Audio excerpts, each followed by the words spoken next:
The NATO Secretary-General Jens Stoltenberg has arrived in Warsaw to lay the groundwork for 2 days of talks at the upcoming NATO summit in the Polish capital in July. And NATO leaders will formally endorse an alliance revamp, pushing more troops into Eastern European member states as part of a deter and dialogue strategy. Russia fiercely opposes the move and considers it as a threat to its security.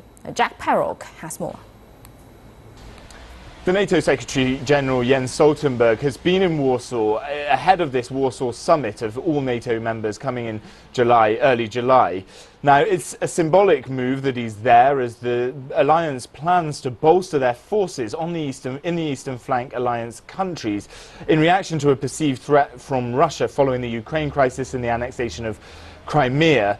But the Russians are clearly very unhappy about this. Now, the thing they're most unhappy about at the moment, and Russian President Vladimir Putin has voiced unhappiness about this, is the potential setting up of a US missile shield.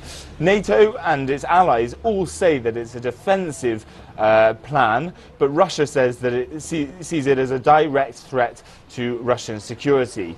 Relations between the two sides have been incredibly frosty and continue to be following the Ukraine crisis, but also after the induction of Montenegro, a former Russian ally, into the NATO military alliance. So there's a lot to be talked about between the two sides, and that's why NATO wants to forward the proposal of setting up a NATO-Russia Council that was suspended after the Ukraine crisis. But the proposal has been that that will take place on the sidelines of the Warsaw summit.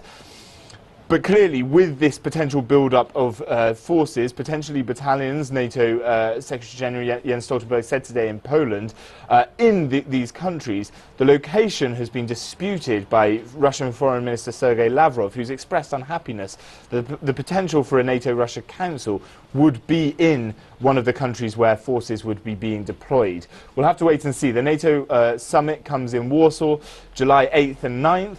And whatever happens, whatever the heads and state of government of the NATO allies decide, we will expect some strong responses from Russia following that summit.